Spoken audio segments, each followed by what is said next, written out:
안녕하세요. 김어준입니다. 이명박 실소유주 의혹이 있는 다스 경제본사를 취재한 연합뉴스 기사가 어제 포탈 메인을 장식했습니다. 근무한 지 10년 넘었는데 이명박 전 대통령은 한 번도 본 적 없다는 보안팀 관계자 인터뷰, 그리고 정치권과 언론에 자주 오르내려 직원들이 동요하거나 사기가 떨어질까 봐 걱정하는 다스 측의 우려, 경제도 어려운데 열심히 일하는 기업을 너무 흔드는 게 바람직하지 않다는 인근 관계자의 안타까움이 기사의 내용이었습니다. 그런데 이런 기사라면 다스 실소유주는 이명박 전 대통령이 아니다 하는 취재가 먼저 전제되고, 그런 잘못된 주장으로 회사가 손해를 보고 있다, 이렇게 논리가 전개되어야 하는 거 아닌가요?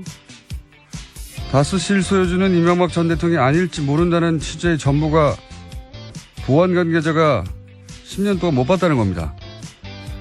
게다가 당사자도 아니고 그렇다고 협력업체도 아니고 진실의 파편이라도 알고 있는 사람도 아니고 그냥 우연히 근처에 주소지를 두고 있는 인근 업체의 누군가가 기업 흔드는 게 바람직하지 않다고 말하는 걸 보도하는 게 어떤 뉴스적 가치가 있는 건가요?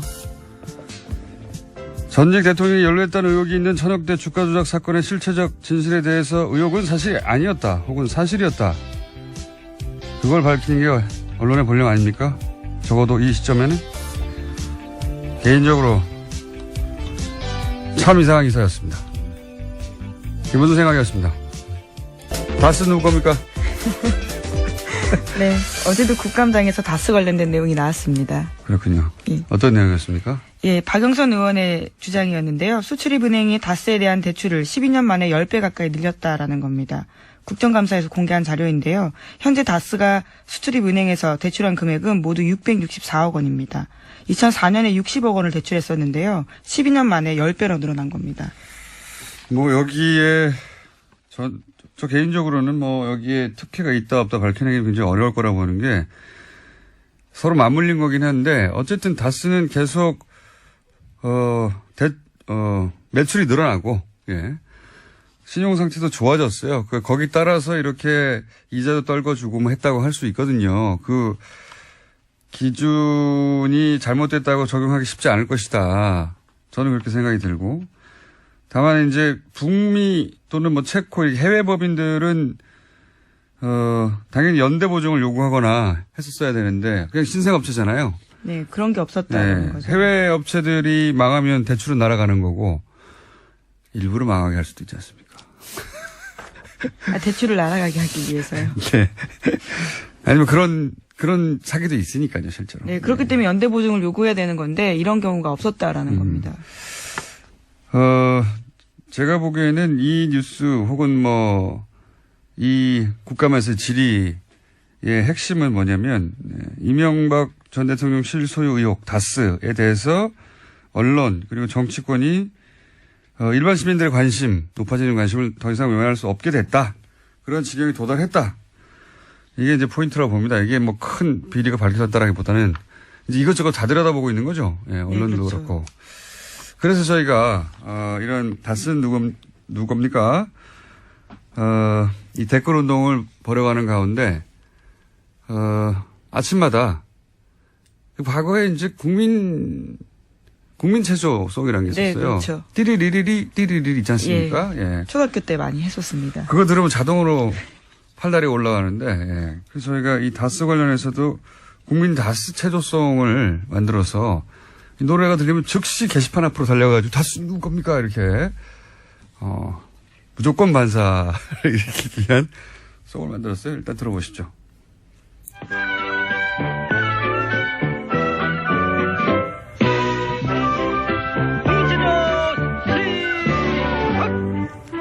하나, 둘, 셋, 넷, 다섯, 여섯, 일곱, 여덟, 둘, 셋, 넷, 다섯, 다리 운동.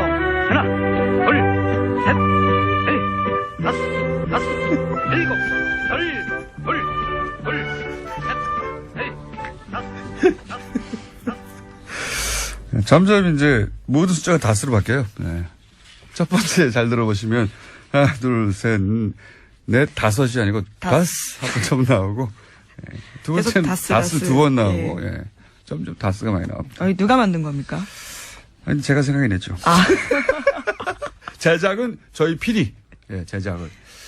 저희 책임 PD가 할 일이 없어요. 그래서 이런 거 만들고 있고요. 어제 갑자기 생각이 나가지고.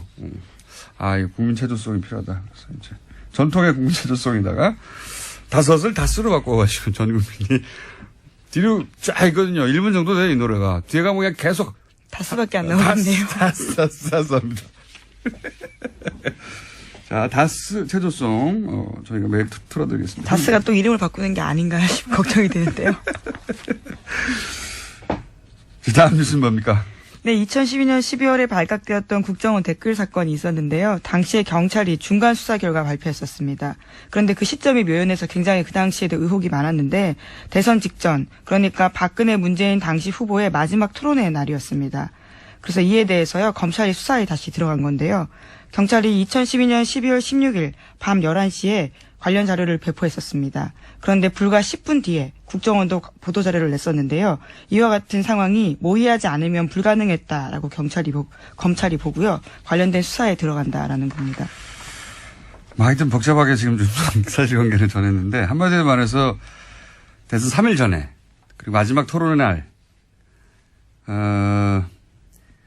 경찰이 발표를 합니다. 예, 댓글 사건 사실이 아니라고 사실상. 네, 대선 개입이라는 예, 비판이 있었습니다. 아무것도 비방 댓글이 발견되지 않았다고. 예, 개뻥이죠. 네, 이것도. 중간 수사 결과 발표라는 아주 이례적인 발표를 중간 했습니다. 사서 발표를 이런 게 한 적도 없고. 예, 그리고 국정원도 바로 이어서 보도자를 냅니다. 민주당을 특정해가지고 사실 무근으로 드러났기 때문에 왜냐하면 경찰 발표가 있고 민주당 국정원은 10분 있다가 또 발표를 해요. 민현사상 책임을 묻겠다고. 다 짜고 치는 고스톱이었죠. 예. 그리고 나서 저도 이때 시발단 얘기해가지고 새누리당하고 국정원하고 임목사하고 변희재 씨하고 뭐 온갖 직 관련 당사자들한테 고소고발을 그때 당했어요. 예. 후루루 쏟아졌습니다. 그때 정말. 국정원이 특정 정당에게 정보기관을 국기문란 사건으로, 아니죠. 정보기관을 이렇게 공격한 것에 악용했다라고 오히려 주장을 하고 있었죠. 공격한 것에 대해서, 국기문란 사건이라고 보고 민원수상 책임을 지겠다고 묻겠다고 국정원 했었죠. 그 고소고발 했어요. 예, 댓글 사건이 국기문란 사건인데 오히려 이것에 대해서 문제 제기한 게 국기문란이다라는 적반하장격 주장을 했던 그리고, 거죠. 그렇죠. 예. 박근혜 후보가 또 토론회 안에서도 유사한 얘기를 했습니다. 책임지라고. 사실이 아니면 당시 문재인 후보에게 사실이 아니면 책임지라고 해놓자마자 이렇게 부르륵 나온 거예요. 예. 이거는 뭐 당시에 너무나 이상한 일이었고 의혹이 당연히 있었는데 이제 소위 요게 국정원이 직접 개입해서 이걸 만들어낸 게 아니냐. 예. 경찰의 결론도 여기까지 가고 있는 거죠? 예. 네, 왜냐하면 이 상황에서 커넥션 역할을 했던 인물로서요. 박원동 전 국정원 국익정보 국장이 지목되고 있습니다. 이 인물 같은 경우에는 지금 현재 출국 금지가 되어 있는데요. 관련된 수사가 진행되고 있고 검찰은 이번 주 안에 구속영장 청구할 계획이라고 합니다. 알겠습니다. 어제 네이버 관련해서 저희가 뉴스 잠깐 전해드렸는데 스포츠 연예 부분 거기서는 따로 관리를 하다 보니까 그런 문제가 생겼고, 그러니까 이제 어제 못 들으신 분들 위해서 잠깐 요약하면 프로축구연맹팀의 홍보팀장이 네이버에다가 프로축구연맹에 불리한 기사가 있는데 그게 노출되지 않도록 해달라고 청탁을 했고, 그 기사가 실제 재배치됐고, 그리고 네이버가 처음으로 그걸 인정했고, 청탁에 대한 보도가 재배치를. 나간 지 4시간 만에 곧바로 인정했습니다. 네.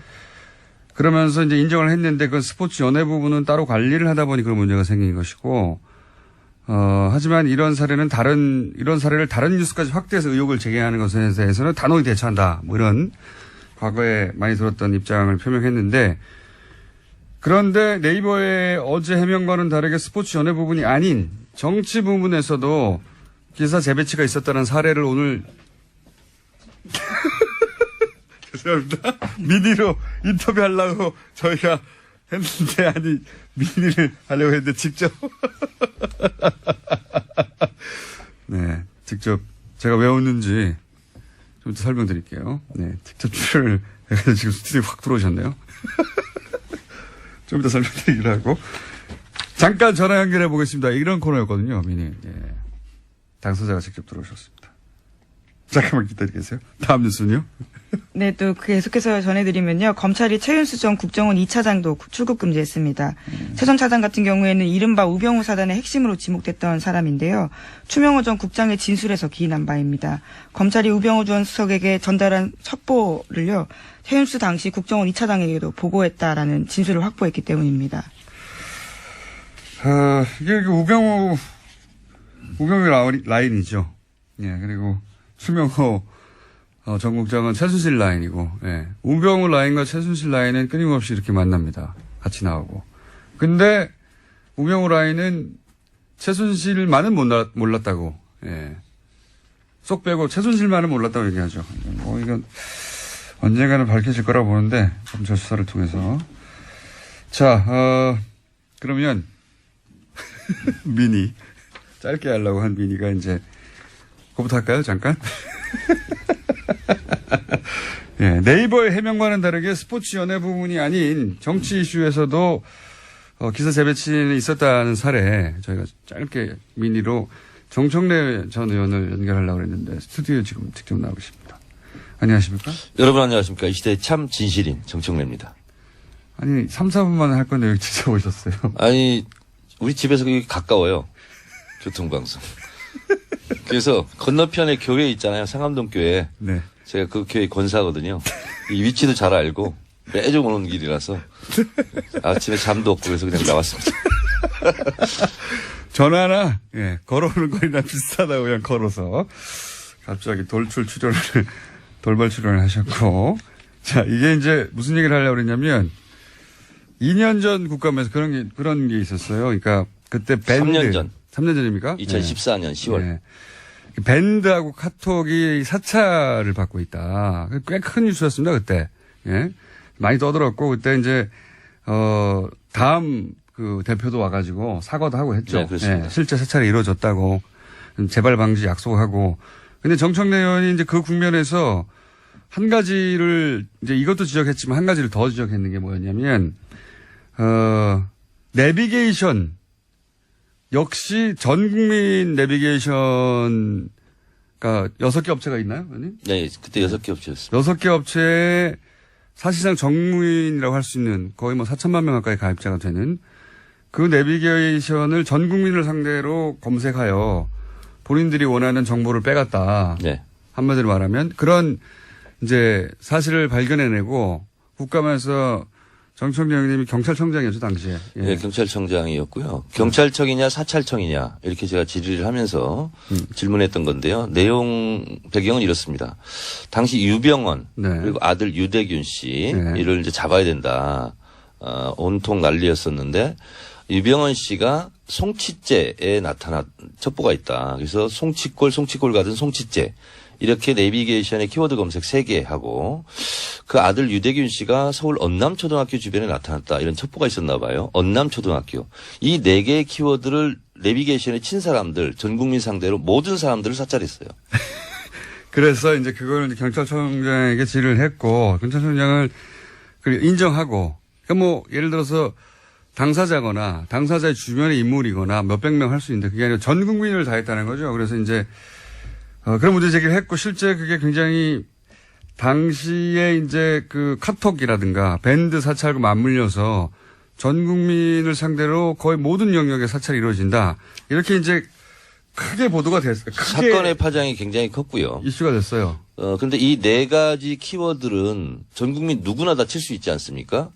근데 문제는 이 4가지 키워드를 친 사람 모든 국민을 대상으로 2차 목적지, 3차 목적지. 그러니까요. 이것까지 다 사찰한 거예요. 게다가 이제 예를 들어서 카톡은 무슨 뭐 검찰이나 경찰에서 혐의가 있는 사람들한테 할 수 있죠. 근데 문제는 그 카톡 그 당사자뿐만 아니라 그 사람이 이제 카톡을 하면서 연결돼 있는 사람들 있잖아요. 그 카톡의 예. 사람과 꼭 카톡을 했던 예. 다른 제2, 제3자들까지 모두 다 사찰했죠. 그러니까 이제 그 사람과 대화를 한 사람의 카톡을 또다시 또 열어보고 그 사람과 대화한 사람을 또다시 열어보고 이렇게 이제 그 혐의에 국한해서 하지 않고 광범위하게 사실상 정무원을 상대로 한 사찰을 마찬가지로 했다. 문제 제기를 했어요. 잘했어요. 근데 정청래의원은 본인이 잘했기 때문에 기사가 200개가 넘게 났기 때문에 검색을 했을 거 아니겠습니까? 내가 얼마나 잘했는지. 아니 일단 실검이 안 올라와요. 아니, 그건- 내비게이션 사찰 보통 이게 실검이 올라오게 돼 있거든요. 기사가 200개 이상이 쏟아졌거든요. 국감에서 200개 이상이 쏟아지는 기사가 별로 없습니다. 그건 대박이라는 거죠. 국감에서 화제가 분명히 됐고. 그런데 이제 본인이 잘했기 때문에 이제 얼마나 기사가 많이 나는지 찾아도 보고 아니 검색어도 안 올라오고 아무리 기다려도 안 올라와요. 게다가 검색 이렇게 실검에도 안 올라오고. 노출이 안 되지 이렇게 너무 억울한 거죠. 그죠? 억울하셨죠? 억울하고 분했죠. 섭섭하고 억울하고 분해가지고 그러니까 이제 정청래 의원은 잘못 걸린 거죠. 이분은 뭐 기사가 그렇게 중요도 있게 취급이 안 됐나 보다 이렇게 생각하고 넘어가야 되는데 그럴 리가 없어. 이거 받아들일 수가 없어. 난 너무 억울해. 그래서 밤새 찾아본 거야. 캡처하고 어디가 있나. 그래서 그러다가- 드디어 새벽 2시 14분에 제가 찾았어요. 찾아가지고 네이버 다음을 다 들어가서 봤어요. 주요 기사 어디에도 없어요. 예, 뭐 이렇게 댓글 많이 많이 읽어본 기사 많이 1등부터 30등까지도 없고 댓글 많은 기사도 댓글 없고, 많은 기사에도 1등부터 30등까지 없고 관련 기사 연결돼서 나오기도 하잖아요. 그것도 없고 검색어도 아무것도 없어요. 없고 그래서 이제 찾다 보니 알고 보니 요약하죠. 네. 이거 얘기하면 30분 넘어가니까 요약하니 30분 넘게 해도 됩니다. 아니, 저희 딴거 해야 돼. 의원님 미인인데 이제 끝날 시간이에요. 빨리 끝내야 돼, 이제. IT 기사에 가 있었던 거예요, 이게. 정치 기사인데, 내비게이션이라는 단어 나온다고 IT 기사로 넣어놓은 겁니다. 그러니까 기사를 찾을 수가 없는 거예요. 제가 그냥 있을 사람이 아니잖아요. 근데 이걸 기사를 잘못 처리한 게 딱 하나 있었습니다. 200개 기사 중에서. 그거는 댓글이 971개가 달렸어요. 다 IT로 기사를 하는데 하나가 정치 쪽으로 와 있었던 거예요. 그러면 잘못해가지고. 댓글 그거라도 그 기사 하나라도 댓글 많은 기사에 달려야 될 거 아니에요. 순위를 따져보니까 6위에 랭크가 돼야 돼요. 근데 그것도 안 해버렸어요. 그러니까 순위에도, 그러니까 하나가 우연히 삐져나갔나 봐요. 아니면 기사가 나중에 나왔거나. 하나는 잘못 처리했겠지. 어쨌든 키핑을 못한 거예요. 그 기사는 971개의 댓글이 달려서 그날 달린 기사 중에 6위에 해당되는 거였는데 리스트 30또 반가운 마음에 찾아봤는데 그 댓글을 딱 우연히 찾은 사람들만 댓글을 단 것이고 기사를 발견한 사람들만 순위에는 없더라. 그래서 이제 가만히 있을 뿐이 아니지 않습니까? 네이버에 전화해서 항의를 한 거죠. 네. 항의를 해가지고 그래서 와서 해명을 했어요. 네. 그랬더니 상당히 겸연쩍은 표정으로 사과를 하고 갔어요. 사과를 하고 인정하고. 죄송합니다. IT 분야에 처방을 놨습니다. 그러니까 기사가 노출이 안 되는 거예요. 네. 그러니까 여기 이제 의원님 요것만 하시고 들어가셔야 되는데. 네. 그러니까 이게 첫 번째는 스포츠 연예 기사만 그랬다고 하는데 그게 아니라는 사례는 이미 3년 전에 물론 의원님 개인한테 와서만 그 누군가가 배달해가지고 그 뉴스를 사과를 전했을 뿐 그러니까 모르죠. 의원님만 알고 있습니다. 그리고 네이버가 자의적으로 했을 리가 없지 않습니까? 이게 비상식적인 행위니까 누군가 그렇게 하라고 했을 거 아니에요, 그죠? 그러니까 이번에 축구연맹 그 기사 재배치도요 똑같은 방식이에요. 안 보이는데 IT 분야 이런데 처방하는 같은 방식이었던 거예요. 근데 이 경우에는 이해가 당사자가 누구냐 국정원 같은 곳이거나 사정기관 혹은 뭐 정부 아닙니까? 이 경우에는 그런 뉴스가 정부에 불리하니까 그러니까 첫 번째는 연예 기사 아닌데도 있었다. 해명과 다르다 지금. 두 번째는 네이버한테 그럴 기사를 재배치하도록 축구야 프로축구 연맹에서 했다고 쳐요. 누구냐 있었을 거 아니냐. 그리고 세 번째는 기사 재배치가 아니라 뭐 순위 노출이라든가 뭐든지 할 수 있는 거 아니냐. 이런 의혹을 잠시 연결해서 3분만 하려고 했는데 직접 나와서 10분 가까이 시간을 까먹고. 하여튼 그 당시 제가 엄청 분했는데 이렇게 억울하게 당하는 기사들이 얼마나 많이 있겠습니까? 그러니까요. 의원님도 이 정도였는데 그런 기사가 이거 하나밖에 밝혀지지 않고 지나간 사례가 과연 없겠는가. 예. 의원님 나가주세요 이제. 네, 감사합니다. 정청래였습니다. 감사합니다. 네. 다음부터 미니는 미니로 해요 그냥. 네. 예정에 없던 불쑥 등장한 의원님 덕분에 미니가 좀 길어졌습니다. 제가 이렇게 정리만 하고 맞습니까? 요거만 하려고 했는데 예. 코앞에 사시거든요. 코앞에. 예. 정말로. 예, 예, 뭐 시사인 장충기 문자 기사도 그랬었고요. 네. 사실은 그런 의혹들은 여러 차례 아주 많았었습니다. 근데 이제 장충기 사장하고는 직접 통화해서 이 사실관계를 밝혀주지 않을 테지만 이분은 이런 적이 분명히 있어요. 예. 그거 3년 전에 주장도 했고요. 팟캐스트 같은 데 나와서 내가 이런 일을 겪었다. 그 다음에 개인적으로 찾아와서 그 사실관계도 인정을 했다. 그렇지만 이제 회사가 무슨 잘못이겠는가. 이건 뒤에 그 압력을 행사한 것을 찾아야 되는데 이러면서 이제 의원님 개인 선에서 예. 마무리한 건이 있긴 하지만 자 다음이요. 물어봐야 된다 이 질문을 계속해서. 네, 5.18 관련된 소식도 전해드리겠습니다. 1980년에 5.18 민주화 운동을 신군부가 북한 개입설을 해외에 전파하려고 한 시도가 확인됐다라고 MBN이 보도했습니다. 5.18 직후에 국보위가 당시 외무부를 통해서 해외에 뿌린 자료집에 나온 내용이라고 합니다. 초안 자료집만 보더라도요. 그런 내용들이 없었는데 최종본에 보면 고종 간첩과 용공 불순 분자가 등장하고 무기를 잘 다루는 신원미상의 청년이 시위대를 선동해서 무기고를 습격했다라는 내용이 있는데 이러한 내용들이 영문으로 1800부 이상 제작돼서 전 세계 제외공간에 뿌려졌다라고 합니다. 7, 80년대 소위 이제 보수 정권의 뿌리라고 하는 박정희, 전두환, 노태우 군사 정권들 다 쿠데타로 집권했지 않습니까? 근데 자신들이 분리할 때는 어김없이 이렇게 북한을 팔았어요. 예, 빨갱이로 하면 겁을 먹으니까 사람들이. 간첩도 많이 만들어냈죠. 그때 가짜 간첩. 이 가짜 간첩 만들어내는, 양산 체제 작업 달인이 김기춘 비서실장이었어요. 예. 이 사람도 한번 나중에 다루죠. 자, 그래서 지금 당시 신군부가 어떻게 5.18을 덮으려고 했냐 이런 뉴스가 계속 나오고 있죠. 예? 네, 관련해서 그렇습니까? 예, 1988년에 또 국회 청문회 있었었는데요. 당시에도 청문회를 얼마나 조작했는지에 대한 정황들이 계속해서 나오고 있습니다. 그랬겠죠. 자기들이 쿠데타를 하고 자기들이 권력을 잡았으니까 왜 안 했겠어요. 네, 일자별로도 상황을 모두 조작했었고요. 시간도 조작하고 그리고 증언도 조작하고 것들이 계속 나오고 있습니다. 그 살인범이 피의자석에 앉아 있어야 되는데 판사, 검사, 증인석에 자기들이 다 앉아 있는 거 아니에요? 네. 자기들 마음대로 했겠죠. 그거에 기반한 청문회였기 때문에 청문회도 다시 따져봐야 된다. 예. 다음 뉴스 하나 기억 늦어진 거 하나 둘 예. 간단하게 정리하고 갈 수 있을 것 같은데요. 네, 조윤선 전 문체부 장관의 2심 재판이 어제 있었는데요. 이 자리에서 조 전 장관은 위증은 무죄다라고 주장해서 눈길을 끌고 있습니다. 지난해 국정감사 때 증인 선서를 하지 않았기 때문에 그렇게 된다라는 주장인데요. 하지만 지난해 국정감사 첫날에 조윤선 전 장관은 증인 선서했었었고요. 그래서 마지막 날 하지 않았었습니다. 본인도 그런 말을 했어요. 첫날 했기 때문에 이게 유효하기 때문에 안 한다고 해놓고 지금 이제 말을 바꾼 거죠. 예, 그리고 그때 마지막에 나와가지고 선언서 안 하겠다고 계속 했잖아요. 네, 이런 상황, 자기가 재판으로 갈 테니까 이런 상황을 염두에 두고 머릿속으로 선서 안 했기 때문에 효력가 없다고 말할 거라고 마음 먹고 나온 거죠. 예, 근데 실제로 청문회장에서 이미 자기가 첫날 했는데. 네, 이미 다 영상으로 예. 다 남아 있습니다. 그게 유효하다고 위원장님이 말씀하셨기 때문에 이렇게 자기 변명을 했거든요. 이게 앞뒤가 안 맞는 거죠. 예. 그리고 북한 관련해서는 미국 대북 문제 관련해서는 중요한 뉴스가 예, 또 지금 있습니다. 한 가지 정도 있죠. 예, 밥 코커 상원 외교위원장이요. 도널드 트럼프 대통령을 향해서 또다시 문제 제기를 했는데요. 북한 문제는 전문가한테 맡겨야 된다라는 인터뷰를 한 겁니다. 대통령이 오히려 이런 관계를 계속 망쳐가고 있다는 지적을요. 또 한 번 한 겁니다. 공화당이거든요. 예. 트럼프의 당, 공화당의 상원이 외교를 담당하는군요. 외교위원장 힘 셉니다. 이 사람이 북한 문제는 전문가에게 맡기고 트럼프는 손 떼라. 이런 말을 했습니다. 이건 뉴스입니다. 예. 그리고 이런 말도 했죠.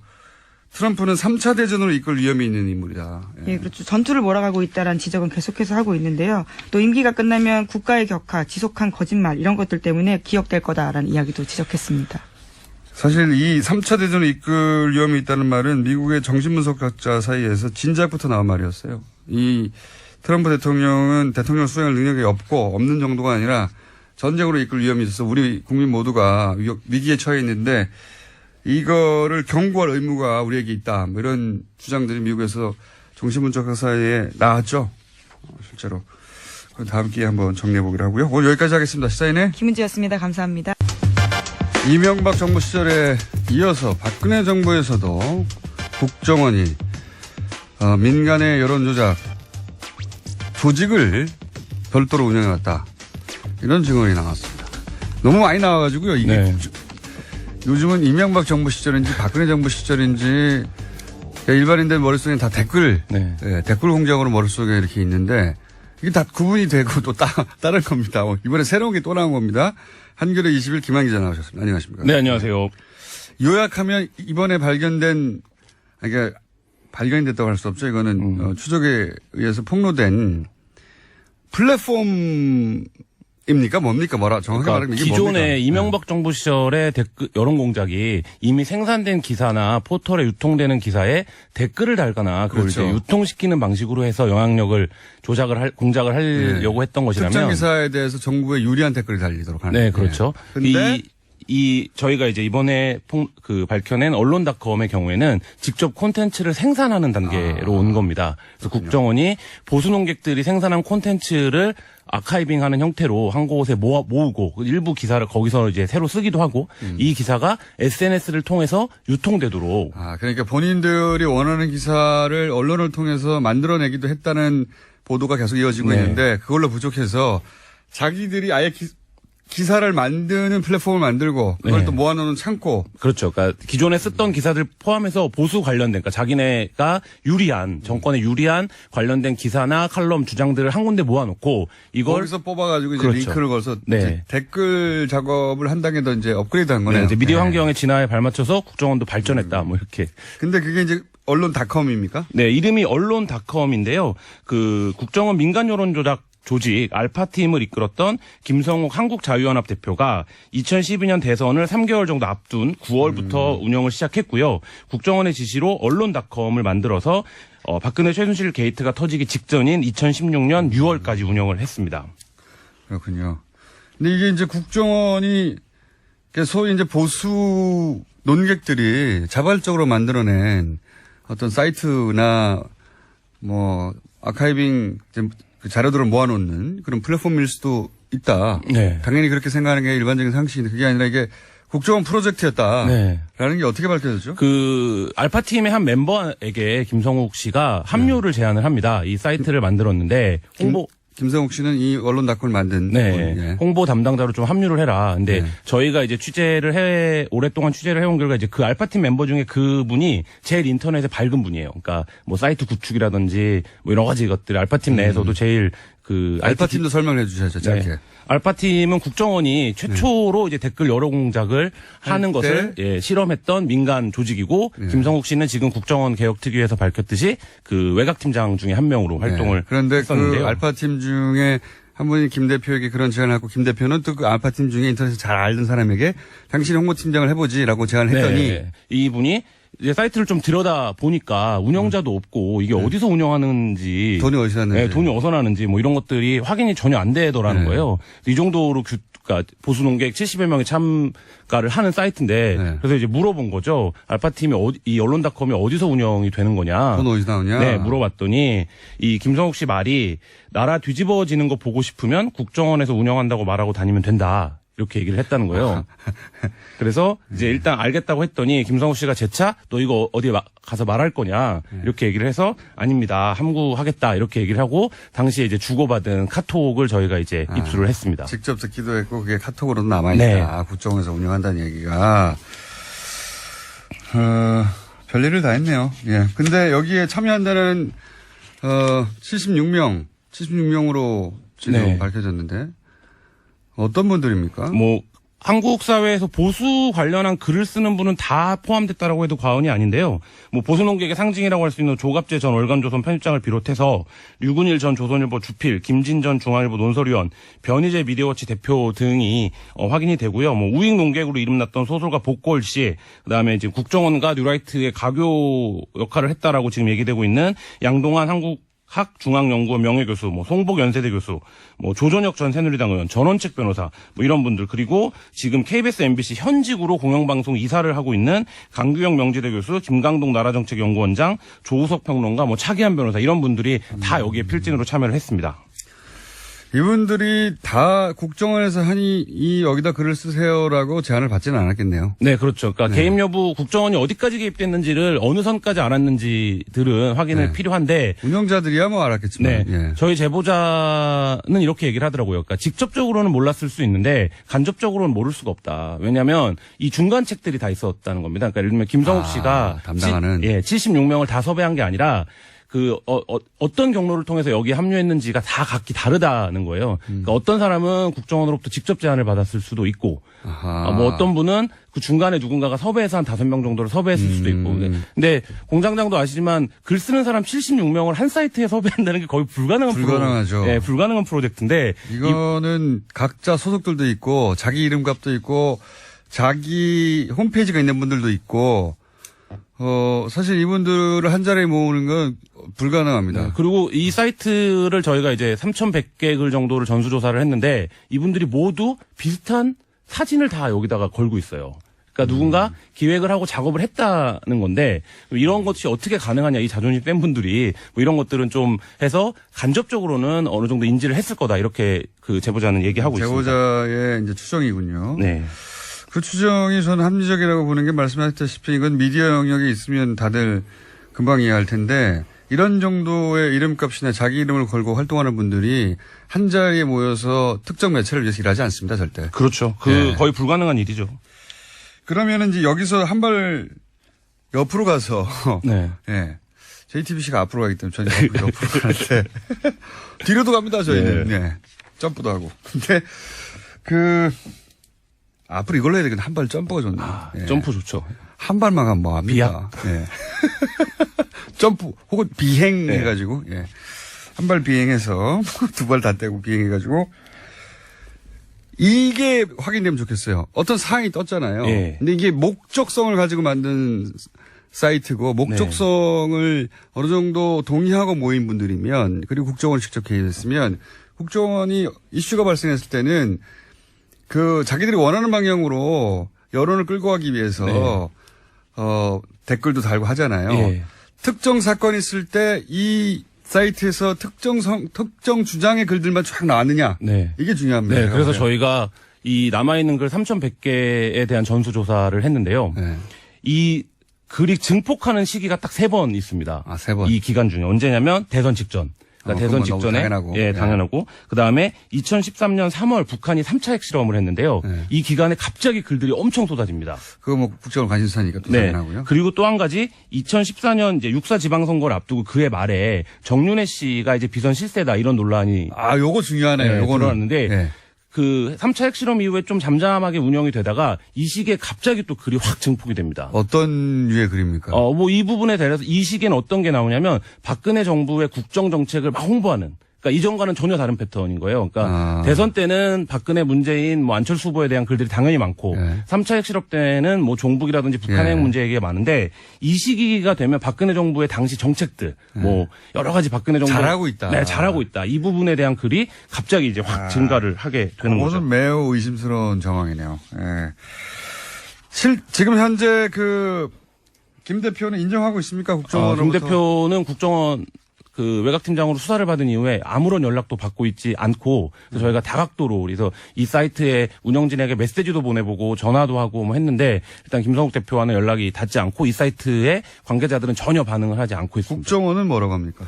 국정원은 2012년 대선 전후로 해서 너무 많은 일들을 했기 때문에 뭐 자기가 담당이 아니면 구체적으로 모르는데 이것은 국정원이 한 것으로 보인다. 이렇게 정도의 워딩을 했습니다. 그러니까 정확한 담당자는 아직 드러나지 않고 있고. 네. 근데 그 국정원 저희가 취재한 국정원 관계자는 당시에 인터넷 팀이 있었고 인터넷 팀이 인터넷 언론이나 인터넷 여론에 대해서 지속적인 보고서를 올렸었고 그 최소한 2명 이상이 인터넷 팀에서 활동을 한 것으로 확인을 했고요. 그리고 재밌었던 게 이 인터넷 팀의 변희재를 전담하는, 그러니까 변희재 씨를 전담하는 담당관이 있었다는 겁니다. 그래서 변희재 씨가 쓰는 글이라든지 활동 같은 것들을 적극적으로 이제 지원하는 역할을 하는, 그러니까 저희가 이제 기자들은 아이오라고 부르는데 그 아이오가 있었다 이런 얘기까지 들었습니다. 그만큼 자주 활용했다는 얘기네요. 그렇죠. 담당관이 있었다면. 네. 저는 감시관이 있었던 걸로 알고 있는데. 감시도 하고 사찰도 하고 담당도 하고. 네. 저는 그 숫자는 제가 이기네요. 저는 5명이 있었다는 걸 알고 있습니다. 네. 네, 저하고 조진. 그 팀이 그 팀일 수도 있습니다. 이쪽은 감시하고 저쪽은 지원하고. 5명이 있었다고 저는 전해 들었는데, 뭐, 저는 사실관계는 확인을 안 해봤고, 그 얘기하니 갑자기 생각나네요. 정봉주 의원이 이제 BBK 네. 건으로, 예, 서울구치소에 수감이 됐어요. 그래서 좀 다들 면회를 갔는데, 저하고 조진우 기자만 안 되는 겁니다. 모두 다 되는데. 면회가 자체가. 모두 다 되는데 이 두 사람만 안 되는 거예요. 그래서 저희가 이제 당시 서울구치소장한테 항의를 했어요. 왜 안 되냐고 그랬더니 구치소장이 이렇게 얘기했습니다. 교화에 방해가 된다. 뭐. 법리적으로 말이 안 되지만, 뭐, 무슨 말인지. 나중에 굉장히 재밌는 일화가 있는데, 예. 듣고 보니까 막 설득되려고 그러는 거예요, 저희가. 교화에 방해가 되긴 되지. 애초 교화가 안 될 뿐이긴 한데. 뭐, 이 언론닷컴 같은 경우에는 국정원의 여론 공작이 진화했다라는 거를 좀 보여주는 단서인데요. 그러니까 이전, 이 미디어 환경 변화에 발맞춰서 직접 보수 콘텐츠를 생산하고 그리고 국정원의 공작 목표도 좀 많이 달라졌다. 그리고 실제 그게 지금까지 아까 그 처음에 말씀하셨듯이 이명박 정부 시절의 일들이 드러나고 있는데 이거는 박근혜 정부에 있었던 일이고 오히려 진화하고 업그레이드였다. 그렇죠. 이렇게 이제 얘기해 볼 수 있겠고 그 구체적 사례가 처음 나왔다고 볼 수 있겠습니다. 네. 그래서 국정원 개혁위원회도 지금 이명박 정부 때 거는 여러 가지를 내놓고 있는데 박근혜 정부 때 거는 거의 안 내놓고 있는 상황인데 아직 거기까지 못 가는 것 같아요. 지금. 네. 그래서 박근혜 정부 때 국정원이 어떤 일을 했는지에 대한 좀 진상 규명과 수사가 필요하다. 그리고 여론 공작이 있었다. 이런 것들 저희가 보도. 알겠습니다. 그런 보도가 시작되었다. 박근혜 정부 시절에는 더욱 업그레이드된 여론 공작의 사례로 첫 번째 등장한 게 국정원이 직접 보수 농객들을 다 모아가지고 사이트를 운영했다. 언론닷컴 아직도 검색하면 나옵니다. 지금은 폐쇄됐죠. 네, 블로그들이 나와요. 서브 블로그들이. 알겠습니다. 지금까지 한겨레21 김한 기자였습니다. 감사합니다. 네, 감사합니다. 오늘 2부가 바쁩니다. 정청래 의원이 직접 나오시는 바람에 순서들이 다 줄어가지고 자 악마에서 언니로 바뀐 양지열 변호사님 나오셨습니다. 안녕하십니까. 네, 안녕하세요. 뭐 성전환도 아니고 그게 뭐예요? 악마에서 언니로 갑자기. 아니 악마가 꼭 남성이란 법이 있습니까? 아침부터 당했네. 오늘은 당하지 않으리라 그렇게 굳은 결심을 하고 줄고 언니 악마로 해요. 그럼 언니 악마. 자, 오늘은 이겁니다. 갑자기 홍준표 대표가 좀 시간이 없어서 앞부분 정리하면 홍준표 대표와 서청원 의원 간에 한판 싸움이 벌어졌어요. 네. 초반에는 이거 약속 대련인가? 뭐 이런 또 한 번 이런 의혹도 있고 지금도 완전히 그런 그걸 완전히 질 수는 없는데 여하간 이게 처음엔 약속 대련했다 하다가 약속 대련이었을 지연정 지금은 야 잼만 내려고 했잖아. 좀 꺼냈던 그 무기들이 손으로 치는 게 아니라 좀 흉기를 가지고 때리는 정도가 됐죠. 다른 게 아니라 홍준표 대표가 지금도 재판이 계속 중인데 상당히 많은 분들이 잊어먹기 쉬운데 그 성완종 리스트였죠. 2015년도에 고 경남기업 회장이 스스로 목숨을 끊으면서 남겼던 리스트에 한 사람이 이제 홍준표 대표고 1억 원을 줬다라는 내용이 있었고 여기까지 다 알아요. 다 알고 오케이. 그러면 왜 1심에서는 유죄가 됐는데 이게 이제 무죄가 2심에서 돼가지고 1심에서는 이렇게 대법원에 가 있자 지금 말이죠. 왜 지금, 일단 문제가 된 게 1심의 설명을 드리면 홍준표 대표가 그때 특별수사팀에서 그 몇 안 되는 기소 대상 중에 하나였던 이유가 증거들이 좀 나왔었는데 그중에 대표적인 게 성완종 회장으로부터 돈을 받아서 전달을 해줬다는 윤승모 씨 당시 경남기업 부사장이 돈의 전달자가 내가 있었던 줬다고. 거예요. 그리고 돈 사건이 터지자마자 바로 이틀 뒤인가 인터뷰를 해서 사실 그런 일이 있었다고까지 고백도 해버립니다. 그렇기 때문에 특별수사팀도 바로 수사에 착수했고요. 그때 경남기업에서 9,400만 원 실제로 인출돼 있었고 그다음에 윤승모 씨의 부인이 그때 국회에 데려다 줬다라는 얘기도 있었고 가장 심각한 거는 홍준표 대표의 측근들이 이 윤승모 씨에게 전화를 걸어서 다른 사람이 받은 걸로 해라라는 식으로 회유했다는 녹취록까지 나옵니다. 그러니까 굉장히 많은 간접 증거들이 있었고 결정적으로 그때 일에 대해서 윤승모 씨도 상당히 자세하게 기억을 하고 있어서 성완종 고 회장이 남긴 녹취록도 증거 능력이 있고 신빙성도 있고 윤승모 씨의 얘기도 맞는 것 같다라고 해서 1심은 1년 6개월 유죄를 선고를 했고요. 그런데 항소심에 가는데 다른 건 다 똑같아요. 다른 것도 똑같은데 이 윤승모 씨의 진술에 대해서 사실 1심 때부터 시도가 있었는데 계속 좀 기억이 완전하냐를 가지고 문제를 삼습니다. 4년 5년 전이기 때문에 윤승문 씨도 그 얘기를 해요. 나도 잘 모르겠다 어떤 거는. 이제 돈을 내가 어디 가서 전달했다는 건 알지. 예를 들어서 일시라든가 뭐 디테일에 좀 다른 부분이 있다. 그러니까 국회에서 법원에서 국회 현장 검증까지 가서 네. 2011년도 그러니까 돈을 줬던 시점쯤에는 국회가 공사를 했다고 하는데 당신 그거 기억하고 있느냐. 기억 안 난다. 그것까지는. 그런 얘기들이 몇 개 나오니까 법원의 최종 항소심의 판결이 이렇게 나온 겁니다. 검찰에서 주장했던 부분에 대해서는 기억을 하고 있는데 나머지 부분에 대해서 기억을 잘 못하고 있는 걸로 봐서 이 사람을 잘 말을 믿을 수가 없다. 그러니까 이제 돈을 전달했다고 하는 당사자의 진술의 신빙성을 2심에서 문제 삼아서 무죄를 낸 겁니다. 그렇죠. 내용은 똑같아요. 뭔가 새로운 증거가 나왔다는 게 똑같아요. 새로운 근데 증거가 나온 게 아니라. 이제 제가 이제 이렇게 자세히 말씀드린 거는 주변 간접 증거들은 많은데 가장 직접적인 증거라고 꼽히는 진술이 뒤바뀐 게 아니라 그거를 믿을 수 있냐 믿을 수 없냐만 판단이 달라진 그렇죠. 거예요. 뭐 그건 이제 사법부가 판단을 했고요. 그래서 대법원에 갔는데 대법원은 증거를 안 따지니까 법리만 따지니까 여기서 근데 법리만 따졌을 때 지금 새로운 정황이 이제 등장한 거 아닙니까? 그러니까 이게 뭐냐면 국민의당 김용주 의원도 등장했고 서청원 의원도 등장해가지고 뭐 있다. 먼저 나온 게 예. 순서도 이겠어요. 이거는 먼저 서청원 의원이 예. 내가 당시에 홍준표 대표가 나에게 윤승모 씨 입을 다물게 해달라고 부탁했던 증거가 있노라 예. 라고 얘기를 하니까 홍준표 대표가 맞받아쳤죠. 아, 나 그거 4월 18일 날 전화한 거다. 이 4월 18일이 무슨 날이냐면 성한종 회장이 목숨을 끊은 게 4월 9일이에요. 예. 그렇기 때문에 언론 인터뷰만 했었지 본격적인 수사나 재판이 있기 전이에요. 예, 예. 그러니까 언론 인터뷰에서 나는 재판 이루어지기 전에 왜 나갖고 그러냐고 항의한 거다. 뭐 신문사 하나 가가지고 왜 이상한 네. 인터뷰하냐 이거를 항의를 했다라고 홍준표 대표는 반박을 했는데 거기까지가 1라운드고 1라운드고 갑자기 국감장에서 이용주 의원이 국민의당 이용주 의원이 내가 녹취록을 갖고 있노라. 그런데 거기에는 진술을 번복해달라고. 항소심에서 진술을 번복해달라고 요청을 했다라는 내용이 들어있다는 겁니다. 돈을 전달한 사람들, 예. 전달한 분의 진술을 번복해달라는 본인에 대한 구명 로비를 했는데 거기에 대한 녹취 파일인지 녹취록인지 뭔지는 뭔지는 모르겠어요. 모르겠어요. 예, 뭔지 그러면서 막 모르겠는데 있다라고 이제. 나는 갖고 있는데 왜 검찰은 안 갖고 있냐라고 예. 또 검찰을 뜬금없이 쪼는데 이게 이게 어디서 왔을까요? 그거 어디서 왔는지도 그렇게 여기서는 그걸 따질 일이 아닌데 저는 이제 보다가 너무 황당하죠. 어디서 왔을까 예, 궁금합니다. 아니, 서청원 의원이 녹취록을 가지고 있을 수는 있어요. 2014년, 2015년은 당연히 뭐 스마트폰 같은 거 다 쓸 때니까 녹취 쉽게 될 때 아니겠습니까? 근데 서청원 의원이 가지고 있을 수도 있지만 이용주 의원이 어떻게 그걸 무슨 인연이 서청원 있었어요? 의원하고 이용주 의원 사이의 관계가 뭐 아무 연결고리도 연결고리가 없어요. 어디 뭐 별도의 루트를 통해서 별도의 파일을 받았을 수도 있고요. 그렇죠. 이용주 의원이 근데 검찰 출신이라고 해서 그걸 가졌다? 그럼 검찰이 가지고 있어야 되겠죠. 그게 안 나오는 검찰에서 나왔나? 아니면 근데 그게 만약 검찰에 있었는데 그거를 법정에 제출하지 않았다면 그것도 문제고요. 근데 여하가 있다는 거예요 지금. 있다고 가정을 하면 예. 이게 뭐가 달라지냐면 진술을 근데 문제는 윤승모 씨가 번복을 안 했어요. 안 했죠. 예, 끝까지 나는 줬노라. 예. 라고 내가 처벌을 받더라도 나는 준 걸 인정할 수밖에 없다라고 근데 얘기했어요. 이런 게 있는 거죠.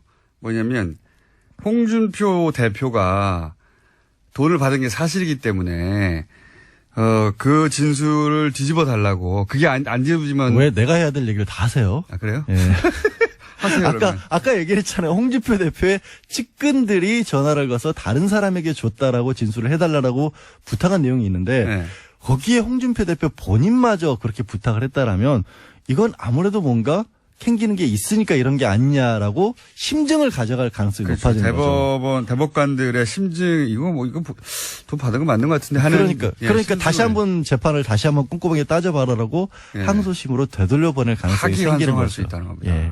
아 근데 왜 이렇게 우리 국회의원들은 전부 다 법 이런 건 다 필요 없나 봐요. 이게 이 폭로를 한 사람들도 생각해 보면 이 법적으로 중요 사건의 증거가 될 수 있다는 걸 가지고 있다라고 하면서도 검찰에 내겠다는 얘기는 안 하시고. 아니 그거는 이제 결정적으로 자기가 돋보일 때 혹은 이 국면이 이게 정치권이라는 게 정말 명백한 주장을 한 것 같은데 또 다른 정반대에서는 그게 말도 안 되는 주장이라는 걸 제법 그럴듯하게 주장해가지고 물타기가 되잖아요. 그러니까 결정적 국면에 등장하려고 하시는 거라고 봅니다. 이용주 의원이. 예. 이렇게 사법적인 처리를 더 우선으로 해줬으면 좋겠고요. 그리고 서청원 의원 같은 경우도 만약에 그래서 변호사들이 안 되는 거예요. 뭘 안 돼요.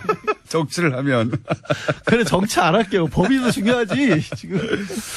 하여튼 예, 그렇습니다. 나오긴 나올 거라고 보는데 별게 아닐 수도 있어요. 파일이 들고 사실 들어보면 별거 아닐 수도 있죠. 근데 어쨌든 초반부터 홍준표 대표가 그렇게 여러 번에 걸쳐 전화를 했다면 지금 이용주 의원이 말이 사실이면 사실이면 6입니다.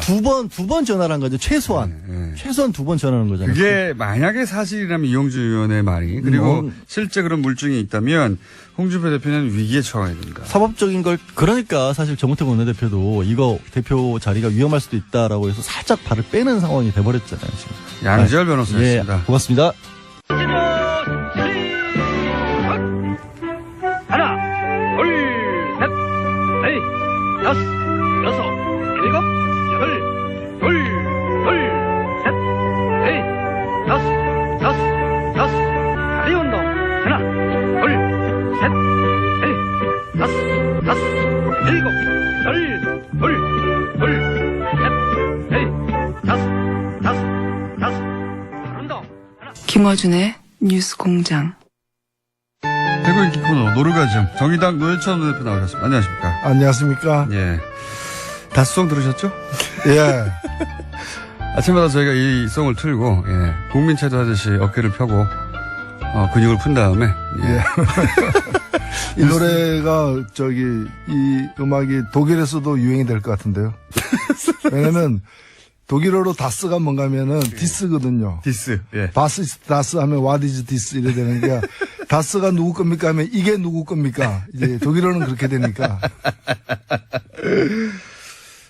다스 누구 겁니까? 물어보셨죠? 국감장에서. 저 대검 때 검찰총장에게 물어보려고. 아직 아끼고 계시군요. 예, 아끼고 있습니다. 아끼고 계신데. 답변 준비하라고 제가 말씀드렸습니다. 예. 지난주에 저희가 후원금 다 찬 줄 알고 후원금을 안 내가지고 후원금이 텅텅 비었다. 혹시 방송 나와서 전화 좀 왔습니까? 전화는 많이 왔습니다. 네.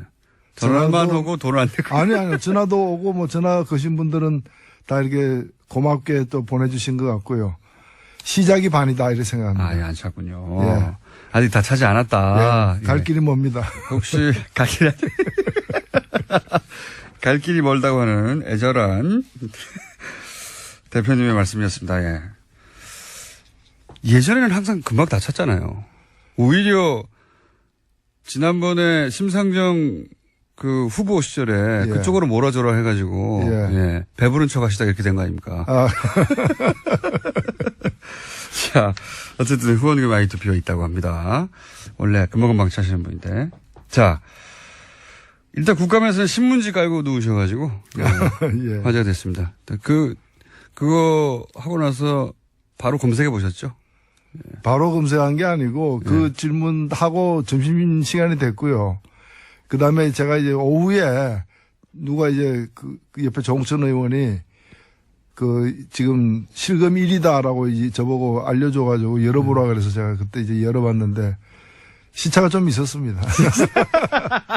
하지만 뭐 그거 검색하는 거 문제가 되는 건 아니죠. 문제는 안 되죠. 정청래 의원은 본인 발언하기 전부터 검색하기 시작해가지고 발언하고 나서 얼마나 변했나 끊임없이 검색하시는 분인데 어쨌든 요 퍼포먼스를 하신 이유는 박근혜 전 대통령이 자기 인권 침해를 당하고 있다고 해외 컨설팅 업체를 이용해가지고 여론 플레이를 시작했잖아요. 그렇습니다. 원래는 제가 사실은 박근혜 대통령 의식하지 않고 준비했던 거예요. 그게 뭐냐면은 올해 8월 31일 날에 부산고법에서 너무 좁다라고 이렇게 손해배상 청구한 사람이 이겼어요. 아하. 그래가지고 300만 원, 150만 원 이렇게 지불하라 돼가지고 이렇게 줄 소송이 이어지면 한 700억 이상 정부가 물어내야 되기 때문에 대책 마련이 필요하다는 취지에서 이제 미리 준비했던 거군요. 따져야 되겠다 이런 뭐 신문지까지는 준비 안 했지만 이 내용을 이제 거론하려고 했었는데 마침 이런 사람들은 10배 이상의 면적을 쓰고 있는 그리고 밑에는 또 온돌까지 깔려 있는 전기 온돌까지 이제 그런 시설에 있는 사람이 뭐 인권 침해라고 얘기하니까 귀하가 할 얘기가 아니다. 귀하가 할 얘기가 아니다. 오히려 이 관밀수송의 원인을 제공한 사람이 박근혜 대통령이에요. 박근혜 대통령 때 가석방 요건을 강화해가지고 그래서 석방을 갖다가 적게 한 거예요. 그 전보다도. 그래서 더 많아져서 지금 1.6, 1.7배 그 정원의 이상을 지금 쓰고 있거든요. 네, 그래서 여러 명 있는 방에서는 신문지 한 장 정도 공간밖에 안 나온다, 한 사람당. 거기서 이제 한 사람에게 그 1인용 매트를 지급하거든요. 3단 이게 펼치면 두터운 요가 되는 두께 한 5cm 이상의 그 매트를 지급을 하는데 그 매트에 2명이 잡니다. 아, 2명이 자요? 1인용 매트에 2명이 잡니다. 그러니까 1인용 매트가 석장 깔린 방에 6명 집어넣는 거예요. 그게 지금 현실이다. 예, 근데 그게 원인 제공자가 박근혜 전 대통령이다. 그렇죠. 예. 박근혜 대통령은 혼자서 1인용 매트 5개 깔고 자는 거예요, 지금. 그것도 허리 아프다 그래가지고 2장씩 겹쳐가지고 지금 있습니다. 그리고 전기로 온도를 해줍니까? 예, 사실 교도소 안에서 저도 있어봤지만은 교도소 안에서는 겨울에 바닥이 춥잖아요. 예, 그 머리맡에 물 담가두면은 물 한 그릇 놔두면 그 아침에 보면 얼어 있거든요. 네. 그래서 뜨거운 물을 갖다가 플라스틱통에 넣어가지고 그 수건으로 감아가지고 그걸 끼안고, 추우니까. 끼안고 이제 그 난방을 유지하는데 바닥에다가 온도를 깔아놨죠. 그 다음에 심지어는 오늘 여기 처음 제가 공개를 하는데 전용 접견실이 있어요. 아, 따로 전용 접견실을 만들어줬어요? 예, 변호사 접견실을 갖다가 변호사 접견실이 부족해가지고 변호사 접견을 위해서 대기하는 시간도 길어지고 있는 상황에서 박근혜 대통령만 쓰는 전용 접견실. 언제나 와서 쓸 수 있어요. 대기 없이. 사실상 그 종일 거기 왔다가 하루 2번 면회한다는 얘기는 거기 가 있다는 얘기죠. 시간 제한이 없거든요. 예. 변호사는. 저도 가봤지만. 그리고 거기는 이제 좁지 않고 따로 이제 왜냐면 피의자의 권리를 보장하기 위해서 변호사가 와서 여러 가지 물어볼 수도 있고 그때 피의자 접견을 해야 되니까 시간 제약도 없고 상대적으로 편한데 근데 기다려야 돼요. 많은 사람들이 그렇죠. 신청하니까. 근데 그런 대기 시간을 없애버리고 그리고 그렇게 기다리다 못할 수도 있거든요. 그런 경우가 없어라고 아예 따로 만들어줬다. 그러니까 전용. 다른 사람이 쓰지 않고 딱 혼자만 쓰는 전용 변호사 접견실도 갖고 있어요. 그럼 거기 와서 있죠. 하루 종일 그냥. 그렇죠. 참네. 아니 군대 보냈는데 부대 앞에다가 방 하나 얻어놓고 그래서 하루에 한 2번씩 나와가지고 이제 왔다 갔다 하는 그런 거죠. 외출. 예. 그런 상황인데 거기서 지금 제 생각에는 그 업체가 이 기본적인 상황을 거의 모른 채 친박 쪽에서 준 자료만 들고. 예, 그쪽 변호사로부터 받은 자료만 가지고 했다고 그럽니다. 드러나면 드러날수록 오히려 불리해지고 실패할 거라고 보긴 합니다만 어쨌든 거기에 대해서 신문지 퍼포먼스를 하고 본인이 얼마나 언론에 많이 나왔는지 검색하신 분입니다. 이건 어떻습니까? 국감 얘기 나와서 연결해서 얘기하자면 태블릿 PC 또 들고 나왔어요. 김진태 의원이. 근데 거기 들고 나올 걸 예상이라도 하셨는지 또 후드로 펴가지고. 야, 사실 이 태블릿 PC 때문에 사태가 이제까지 온 겁니다. 맞습니다. 결정적인 변곡점이죠. 1년이 됐네요. 10월 24일이었으니까 1년이 됐는데 그런데 이 태블릿 PC에는 실제 증거가 그렇게 많이 있지는 않아요. 결정적인 몇 개가 있는데 그게 나오니까 관계된 사람들이 입을 열지 않을 수 없게 되었고 최순실, 정호성 다 입을 열었어요. 그래서 박근혜 전 대통령이 인정을 해버렸죠. 그때. 그렇죠. 그래서 정치적 자살이라고 제가 표현했었는데. 그렇습니다. 더 많은 증거가 나오게 된 거니까 이제 와서는 이 증거 아니더라도 나머지 증거만 가지고 얼마든지 입증이 가능한데 지금도 여전히 일부 사람들은 태블릿 PC만 없다면은 모든 걸 무효화시킬 수 있다. 그러니까요. 그런 생각을 하기도 하고. 주민등록증 없애면 사람이 없어진다 이렇게 생각하는 거예요.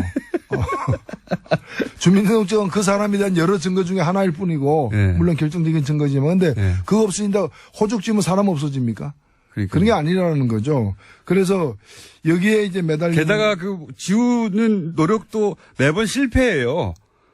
지금 태블릿 PC가 조작됐다고 제기했던 여러 가지 정황들이 다 말도 안 되는 거였지 않습니까? 그렇죠. 방문 기록을 가지고 그걸 문서를 작성한 기록이다고 이렇게 한다거나 이제 그런 거죠. 폴더가 만들어진 시점을 가지고 파일이 만드는 시점이라고 주장한다든가. 그러니까 그 안에 사진 폴더에는 최순실 사진 몇 장밖에 없어요.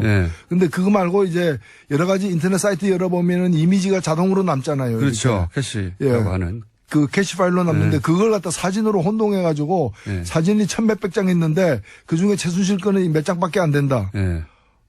그게 그러니까 가짜다. 이게 말이 안 되는 거죠. 컴맹 중에서도 심각한 수준의 컴맹인데 컴맹이면 가만히 있어야죠. 본인이 네. 주장하는 것이 얼마나 바보 같은 건지를 모르는 상태에 모를 정도의 컴맹이다. 혹은 알면서도 친박 진영을 이제 결속시키려고 했거나 둘 중에 하나겠죠. 칸트가 그래서 너 자신을 알라 이렇게. 자기가 뭘 모르는지를 아는 것은 굉장히 어려운 일이에요. 예, 그걸 알면 반은 해결된 거예요. 자기가 뭘 모르는지도 모르고 있는 상황인 거죠. 일부러 그런 게 아니라면 정말 그 상황이 딱 맞는 겁니다. 이것도 모른 채 이런 주장을 하나? 국감에서 굉장히 세게 주장했거든요. 그래서 제가 얘기를 했습니다. 제가 한글 파일을 갖다가 예. 아니 드레스덴 연설이 2014년인데 예. 이제 그걸 이제 2016년 10월 18일 날 열어본 걸로 돼 있는데 예. 그 열어본 그 시각에 대해서 문제를 제기하는 거예요. 예. 그래서 그게 입수한 그 열어본 시각이 오후 5시경인데 예. 그게는 마지막 열어본 시각으로 오전 8시로 나와 있어가지고 9시간 시차가 있었다. 시차가 있다. 그래서 제가 그걸 미리 알아봤어요. 전문가에게 네. 물어보니까 한큰뷰어의 그 내부 기록은 네. 그 영국 표준시, 그리니지 표준시로 표준시에다가, 되기 때문에 9시간 차이가 날 수밖에 없다. 그래서 그 얘기를 해줬거든요. 네. 해줬는데도 아니라고 이제 무슨 얘기냐면 JTBC에서 이걸 이제 그 폭로하기 전에 열어봤을 거 아닙니까? 열어봤는데 JTBC에서도 오후 5시에 열어봤다고 했거든요. 그렇죠. 마지막으로. 그리고 실제 오후 5시에 열어봤다고 주장하고 검찰도 그렇게 쭉 기록이 돼 있는데 태블릿 PC에는 그보다 9시간 일찍 그 시간이 기록되는 거예요. 마지막에 열어본 시간이. 그래서 이제 이 시차가 나니까 김진태 의원은 이거 뭐 조작된 거다. 그 사이에. 그렇게 했는데 이 프로그램은 한글을 읽는 프로그램은 그 시각 기록을 영국 표준 시각으로 설정해 놓은 거예요. 예. 그래서 지금 만약에 열어봤다 그러면 지금 8시니까 어제 밤 11시에 열어본 걸로 기록이 되는 겁니다. 그거는 그냥 한글이 그렇게 정한 거예요. 한글에다가 그러니까 따져야 될 거를. 항의하려면 한큰뷰어에다가 항의를 해야죠. 그렇죠. 왜 이렇게 설정했느냐. 그 기준이 있겠죠. 전 세계에서 쓰니까. 네, 그렇겠죠. 예, 전 세계에서 이 프로그램을 쓰니까 아마 한컴에서는 세계적으로 그 교민 다 쓰잖아요, 사실은. 예. 그러니까 기준을 아마 일부러 그렇게 정한 것 같은데 그걸 가지고 왜 이렇게 정했냐면 이 조작이라고 예. 김진태 의원이 주장을 하다가 노회찬 대표님에게 혼이 났죠. 혼이 났는데도 계속 주장했어요. 그 뒤에는 제가 그래서 제가 틀렸으면은 제가 사과하겠다. 예. 근데 그 지금 자유한국당 의원들 그 틀린 게 확인되면은 저한테도 사과하고 그 따져 물었던 서울지검 3차장에게도 사과해라 라고 얘기를 했는데. 사과합니까? 예? 사과합니까? 안 하죠. 아직 안 하고 있습니다. 아직 안 하고 있다. 예. 다른 얘기로 넘어가려고 하겠지, 네. 이제. 예. 네. 저희가 2부에서도 한번 다뤘는데 큰 사건이 하나 터졌습니다. 뭐냐면, 그 전에 제 생각에는 그걸 가지고 아마 지금 친박이 좀 코너에 몰렸지 않습니까? 예. 당내에서도. 그래서, 친박 스스로 당내에 있는 코너에 몰린 친박들을 위해서도 그런 주장을 한 것 같고, 그리고 이제, 박근혜 전 대통령 인권 침해를 믿고 싶은 노년층에게 봐라. 이렇게 JTBC 태블릿이 가짜가 나와가지고 네. 이렇게 된 것이다라고. 네. 그분들을 향한 언론 플랜일 수도 있죠. 그렇죠. 예. 예. 실제 뭐 그런 노년층한테 돌아가는 카톡에는 그렇게 왜 국감에서 벌써 이런 게 나왔다고 조작된 게. 그렇죠. 그런 분들은 지금도 보면은 뭐 닐 암스트롱입니까? 예. 달 착륙 안 했더라. 예. 그거 다 조작이라더라.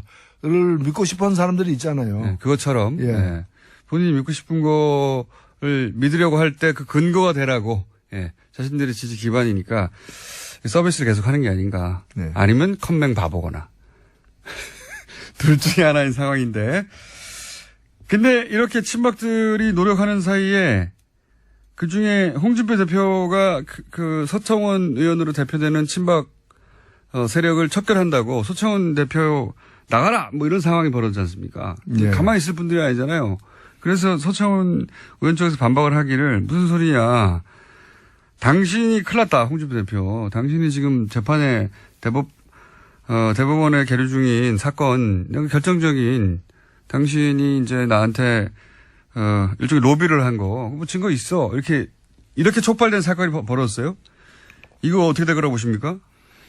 예, 이미 뭐 언론에 그 후에 또 보도도 됐습니다만은 여의도에서는 그 전에 얘기가 많이 돌았어요. 국회 주변에서는 9월 초로 저는 들었는데 예. 9월 초에 지금 문제의 두 분이 예. 만나가지고 홍준표 서청원. 예, 그래서 그쪽에서 홍 대표 쪽에다가 그런 녹취록 사실까지 존재하고 있다. 나를 예. 치려고 하면 나도 치겠다. 가만히 안 있겠다. 이제 그러면서 굉장히 이제 격하게 예. 충돌했다는 얘기가 있었고 그 후에 이미 그때 여의도에서 한번 돌았어요, 그때? 예, 그 후에 그리고 이제 그 후에 국민의당의 모 인사에게 예. 그쪽에서 녹취록을 줬다. 라고 하는 얘기가 이미 예, 진작부터. 이미 이거 이번에 드러나기 전에 저는 전에 들었어요. 여의도 내에서는. 이분들이 보면은 하여튼 저는 그래서 처음에 들었을 때는 그 전화를 어떻게 서로 간에 전화를 할 수 있는 사이잖아요. 네. 근데 내용도 듣기 전에 녹음할 준비를 한 거잖아요. 모든 그러니까 대화를 녹음하는 거 아닐까요, 혹시? 기록 문화가 굉장히 발달된 분들인 것 같아요. 이게 막 몰래 녹음해서 기록하고 또 몰래 엿들어가지고 기록하고 그렇잖아요. 언제 써먹을지 모른다고. 그렇죠. 네. 이게 또 몰래 댓글로 이렇게 기록하고 남의 그게 들어가가지고 그래서 기록 문화가 굉장히 융성한 그런 지대에 있는 분들이다. 네, 바람직한 분들이네요. 예, 우리가 기록 문화가 약한데 이분들은 거기에 문제의식이 있는 것 같아요. 그래서 반드시 기록해야 한다, 우리가. 그 녹취가, 친박 사이드에서 나와서 국민의당으로 흘러갔을지도 모른다고 지금 추정하는 게 아니라. 그런 소문이 있었는데, 이미 마치 진작에 소문이 있었다. 그렇죠. 그런 소문이 있었는데, 마침 또 그렇게 돼버린 거 아니에요. 그렇게 돼버린 거죠. 예. 여기서 이제, 서청원 의원이 성완종 언급하면서 이게 불거졌는데, 그러자, 하루 이틀 있다 국민의당의 이용주 의원이 갑자기 이걸 들고 나왔으니까 이용주 의원이 직접 받았는지 아니면 다른 사람을 통해서 받아서 글로 쿠션 맞고 왔는지는 모르겠으나 예. 이런 이야기는 진작에 9월 달부터 돼 있었다. 예. 그리고 뭐 그게 없는데 있다고 같은 당도 아니고 다른 당에서 그 녹취록이 없는데 있다 또는 가지고 있다라고 얘기할 수는 없는 일이죠. 이거는 자유한국당 의원들이 그러던데 뭐 이때던데 이렇게 해서 제기할 수 있는 사안이 안 되죠. 아니죠. 갖고 있어야만 얘기할 수 있는 거죠. 이거는 잘못했다가는 큰일 나니까요. 그렇죠. 예. 지금 제1야당의 대표와 관련된 허위사실을 유포하게 되는 거기 때문에. 그렇죠. 이거는. 저도 뭐 그런 얘기 들은 바 있다라고 얘기 안 하잖아요. 예. 이게 나왔으니까 하신 건 아닙니까, 그렇죠. 지금. 9월에 진작에 있었구나. 만약에 이런 자료가 있다면, 물론 정치권이라는 게 원래 과장을 좀 합니다. 상대방 쫄라고. 과장을 좀 하긴 하는데 이 정도로 세게 나갈 정도면은 실제 그런 녹취록이 있다가 보고 그런 녹취록이 나오면 홍준표 대표의 법리적인 미래 말고 법적인 미래 말고 정치적인 미래를 어떻게 전망하십니까? 아니 우선 법리적으로도 그 내용에 따라서 위증을 하도록 결정적으로 윤모 씨가 말을 바꿔가지고 1심에서 유죄였는데 당사자가 말을 바꿔서 이제 2심에서 무죄가 된 거 아닙니까? 말을 바꾸진 않았다고 저희가 2부에서 따졌는데, 그 진술이 의심스럽다고. 믿지 못해서. 판단을 갖다가 이제 그렇게 해버린 건데. 판단을 재판부가 바꾼 거죠. 근데 그게 이 위증을 갖다가 위증하도록 회유하거나 교사한 것은 문제가 되죠. 사실은. 그게 이제 사실이라면은 문제가 되는 건데, 여하튼, 지금 아슬아슬한 상황인 것 같아요. 그렇죠. 정치적으로는 어떻게 보십니까? 이게 이제 결국은 친박들을 홍준표 대표가 쳐내고 그리고 나서 바른정당의 통합파를 끌고 오고 이런 수순에서 이제 첫 결단을 내린 건데 근데 이게 이제 되칙을 당하고 있는 거 아닙니까? 말하자면. 이게 어떻게 결론이 날까요? 정치적으로는? 둘이 합의해가지고 그냥 조용히 현재 상황은 사자성어로 하면 풍전등화죠. 풍전등화. 바람 앞에 등불. 이게 꺼질지 아니면 견딜지는 더 봐야 될 것 같습니다. 서청원 의원으로 이제 상징되는 친박 쪽이 만약에 홍준표 대표를 아예 지금 쳐내려고 하는 듯한 워딩이잖아요. 예, 대표 체제 끝내야 된다고. 안 그러면 이제 죽는다고 판단하는 거죠. 그러니까 네. 죽느냐 죽이느냐 뭐 이런 서로가 그런 상황에. 정우택 대표도 홍준표 대표 측에 서 있는 것 같지가 않아요? 좀 발언을 보면. 전혀 아니죠. 예. 예. 그러면 정우택 대표가 당 대표가 되거나 혹은 비대위 대표가 누군가가 된다면 비상체제로 갈 가능성도 없지는 않겠습니다. 등불이 끄지면 그렇겠죠. 이렇게 되면 바른정당 탈당반 어떻게 됩니까, 이거? 예, 그분들이 원래는 그 난파선에서 나와서 구명정에 올라탄 분들인데 예. 구명정이 시원찮다고 여기고 다시 난파선에 올라타려는. 예. 근데 올라타려고 막 가는데 배가 침몰하는 뭐 그런 상황인 거죠. 그러니까 훨씬 더 작은 배 타고 있다가 큰 배로 다시 갈까 그랬는데 큰 배가 막 침몰하려고 하니까 다시 작은 배에 남아 있어야 되나 이런 고민들이 있겠죠. 지금 막 그래서 뭐 속도가 좀 늦어지는 것 네. 같은데요. 그리고 그 사이에 국민의당에서는 그러면 남은 사람들 우리한테 와 막 하다가 거기서도 난리가 났잖아요. 그렇죠. 예. 근데 그거는 뭐 당을 통합한다고 원래는 그 했으니까 또 네. 통합 아니고서는 잘 이루어지기 힘든 어떤 그 방식이고 그런데 그 통합은 이미 불가능한 걸로 판단난 거라고 저는 보이죠. 그 안철수 대표가 물러섰죠. 예. 예. 통합하자는 게 아니고 예. 예. 사이좋게 지내서 예. 그런 가능성을 높여보자. 뭐 네, 청원했다가 안 되니까 뭐 결혼하자는 건 꼭 아니었고 뭐 데이트나 합시다 뭐 이런 거죠. 데이트를 많이 해야 한다. 예, 예, 이렇게 데이트 아니더라도 자주 봅시다. 뭐 이런 데이트 거죠. 아니더라도 자주 봅시다. 밥이나 정도로. 같이 먹읍시다. 밥이나 같이 먹읍시다. 예, 정책연대 이런 거죠. 예. 정책연대를 한다는 얘기를 뭐 쭉 해왔으니까요. 근데 네. 이게 이제 나비 효과 같은 것이 또 한 번의 나비 효과는 뭐냐면 국민의당에서 안철수 대표의 이런 바른정당과의 통합 그리고 바른정당 쪽에서 소위 햇볕 정책에 대해 폐기 뭐 이런 얘기가 또 나오니까 또 기분이 상했을 거 아닙니까.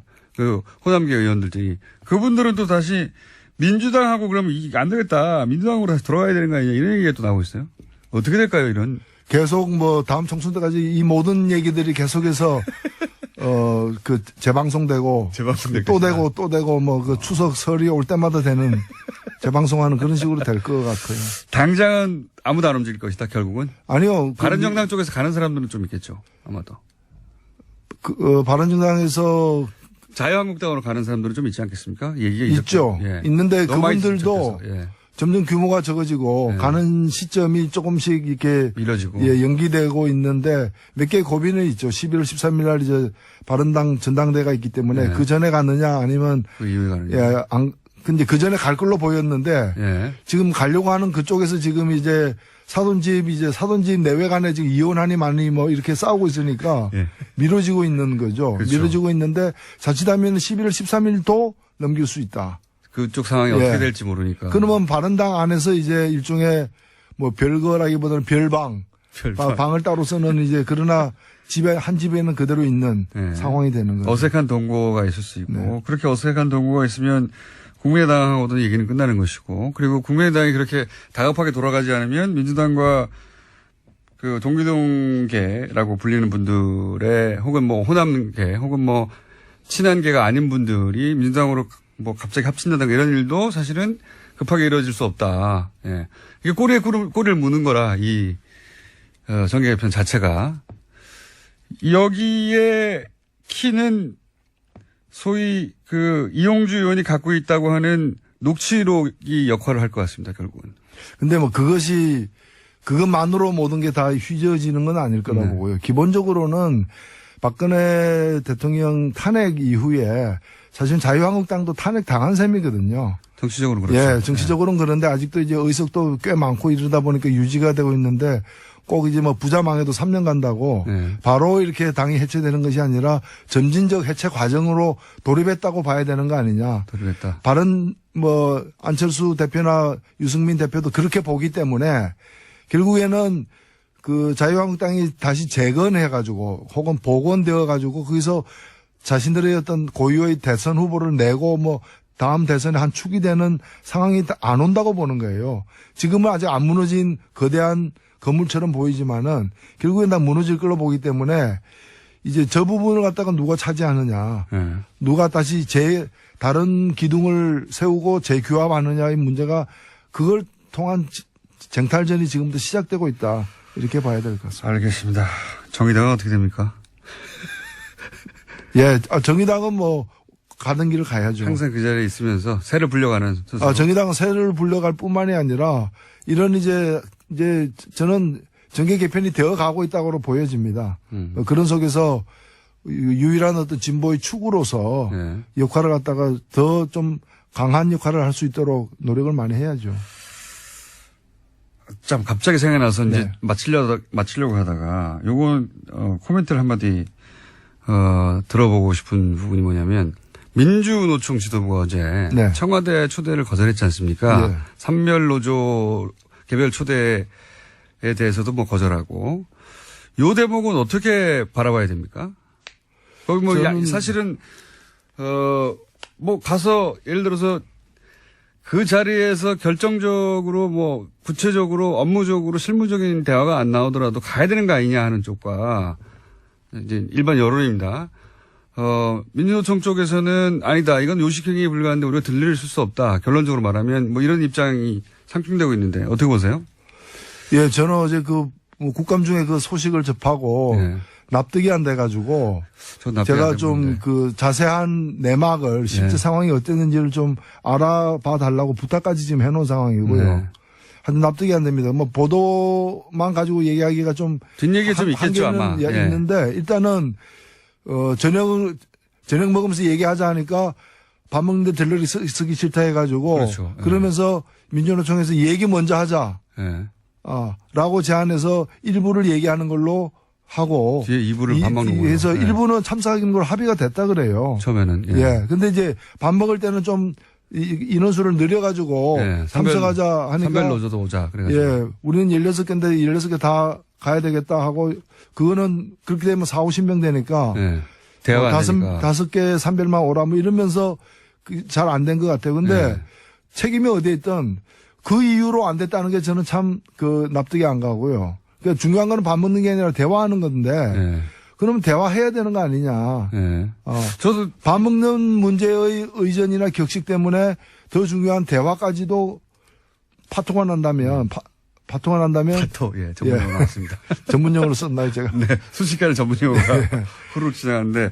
문제가 있지 않느냐. 예, 저도 민주노총 입장을 들어봐야 되겠습니다만, 겁을 일이 아닌 것 같은데요. 예. 뭔가 뭐, 뒷이야기가 오가다가 자존심이 상했거나 아니면 뭐, 생각했던 기준과 다른 점이 있었겠죠. 근데 좀 파악해 주시고. 노사정 그 대화를 위한 그동안의 과정에 많은 그 문제의식을 또는 피해의식을 민주노총이 가지고 있는 거는 있을 수 있는 일인데 네.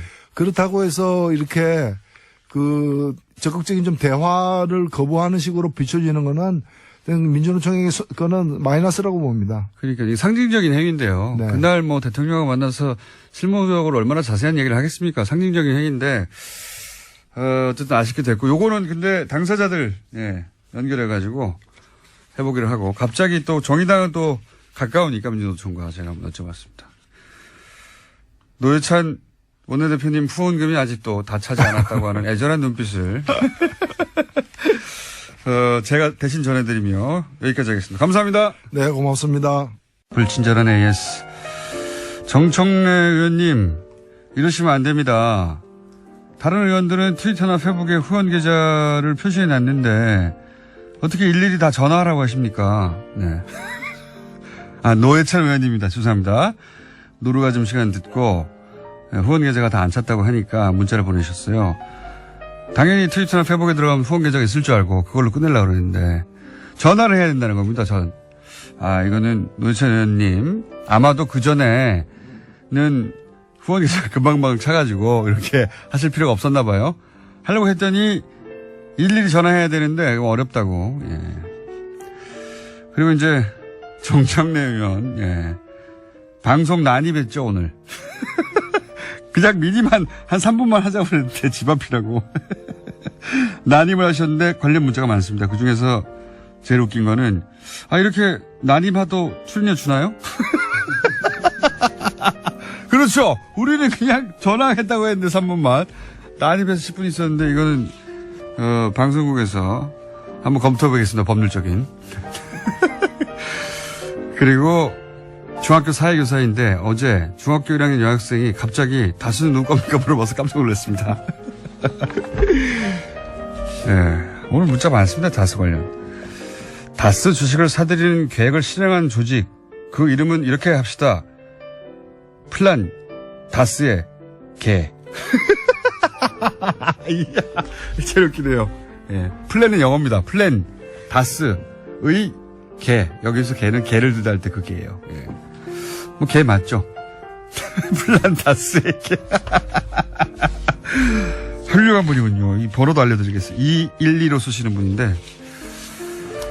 그리고 이제 외국어로 자기가 현지 거기 거주하는 곳의 언어로 다스가 뭐냐고 하는 거를 보내주신 분들이 많네요. 이거 1인 시 하세요. 네, 그래서 사진 찍어 보내주세요. 베트남어로는 다스꾸어아이라고 한다고 합니다. 아랍어로는 민말릭 다스. 네. 힌두어는 다스키스카해. 포르투갈어는 직갱에 다스. 예. 러시아는 체이다스. 이 다 다른 분들이 보내신 거예요. 그 지역에 사시는 분들이. 인도네시아가 웃기네요. 다스냐? 시 아빠뿐이야. 헝가리어로 끼어다스. 예. 맞네요. 자, 각국 언어로 보내주십시오. 소개해드리겠습니다. 그리고 저희가 이제 국민 다스 체조송을 오늘 처음으로 공개했는데, 예. 음원 공개하라고 지금 다스 체조송. 예. 다스 체조송에 대한 음원 공개 요구가 많네요. 예. 저희 제작진이 뭐 어떻게 하겠죠? 예. 만약에 어떻게 안 하면 게을러서 사람들이 방송에서 따서 아마 버틸 것 같아요. 여기까지 하겠습니다. 파토 원정우 씨 나오셨습니다. 안녕하세요. 예, 과학. 예. 과학을 얘기하는 시간입니다. 어디까지나. 지난주에는 이제 노벨상을. 이그노벨상. 예, 이그 노벨상을 패러디한 이그 노벨상. 예, 수상자들 쭉 소개해 주셨고. 재밌었어요? 예. 좀, 말이 많더라고요. 재밌었다고. 예. 말이 많더라고요. 라고 자기 자랑을. 빵빵 터졌다고 뭐. 예. 자, 오늘은 뭡니까, 제가? 오늘은 좀 진지한 과학 얘기 하려고요. 지난주 빵 터서 성공시켰으니까. 그렇습니다. 네, 당분간은. 네. 네. 일단 부담을 덜고. 이그 노벨상 말고 노벨상이라는 게 있잖아요. 진짜 노벨상. 네. 예. 진짜 노벨상이 올해 이미 수상됐으니까. 예, 다 나왔는데 저희는 이제 과학상 얘기만 살짝 드리면 과학상. 3가지 분야가 있죠. 물리, 화학. 예, 물리, 화학, 생리의학상.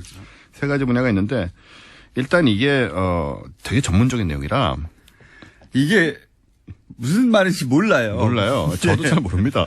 네. 특히 뭐 생리의학상, 이의학상 이런 데는 그냥 읽어만 드리면 인간을 포함한 지구 생물체가 지구의 하루 자전 주기에 맞춰 24시간 생체 시계가 돌아간다는 걸 분자 메커니즘을 통해 통제된다는 게 규명됐다는데 그거 그 분자 메커니즘까지 가야 됩니까? 이게 다 아는 얘기잖아요. 인류 탄생 이래 다 아는 건데 그걸 또. 그러니까요. 예. 근데 과학은 이제 뻔하고 당연한 걸 어쨌든 규명한다는 게 목적이라 뭐 그런 게 아닌가 정도 생각을 하고 있고 그리고 화학상은 굉장히 좋은 현미경을 만드신 분들이 받으셨어요. 저온 전자 현미경이라고 하는데 그거 받아야죠. 예. 네. 이게 용액 내 생체 분자 구조 결정을 고화질로 영상화할 수 있다고 합니다. 좋은 것 같네요. 듣기에도. 네. 요 정도만 알면 되죠, 우리는. 듣기에도 좋은 것 같으니까. 예. 더 들으면 오히려 헷갈릴 뿐. 예. 불만 없습니다. 네. 좋은 현미경 개발했으면 상 받아야죠. 그렇습니다. 예. 축하드리고요. 예. 그리고 이제 오늘 하려고 하는 게 물리상이군요, 그러면. 예, 물리상인데 이 물리상은 중력파 검출을 2015년에 중력파. 이게 저는 중력파 얘기 나올 때마다 아인슈타인이 진정한 천재라는 생각을 해요. 아인슈타인이 인류 역사상 최고의 천재죠. 저도 그렇게 생각합니다. 네. 저도 개인적으로. 왜냐면은 아인슈타인이 이제 생각해낸 개념이거든요. 이건 개념. 혼자 그냥 상상하면서 막 개념을 이게 이렇지 않을까? 그렇죠. 생각했는데 그로부터 몇십 년 지나서 이게 발견되는 거예요. 네. 매번 재확인되고. 근데 이게 개념이라는 게 상상을 통해 찾아낸 개념이라는 게 이게 이 양반은 상상으로도 찾았는데 아무리 설명을 들어도 나중에 잘 이해가 안 가. 중력파라는 게 저는 단순화시켜서 이렇게 이해합니다. 이제 물이 있는데 돌을 던지면 우리 눈에 보이는 물결이 퍼져나가잖아요. 네. 이게 파동이죠, 파동. 네. 그런데 우주 공간에도 그런 파동이 있다는 겁니다. 그렇죠.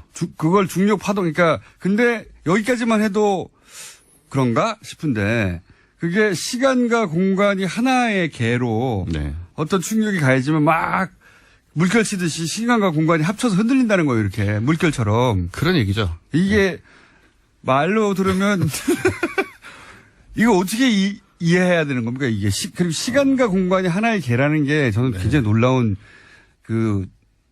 아인슈타인이 진정한 천재이다. 그렇죠. 이제 아인슈타인은 그런 발상을 하고 이제 그걸 연구를 해가지고 이제 식으로 만들어서 그러니까 개념에서 끝나는 것은 아니고 방정식을 만들어서 그걸 논문을 낸 거잖아요. 그런데 그걸 나중에 공식으로만 나온 거를 발견한 거죠. 예, 계속 이제 여러 가지 각도로 이게 증명이 되고 있는데 시간과 공간이 하나의 개라는 게 이게 머릿속에 그려지십니까? 이게? 일단 이건 다 이해하시는 걸 포기하셔야 됩니다.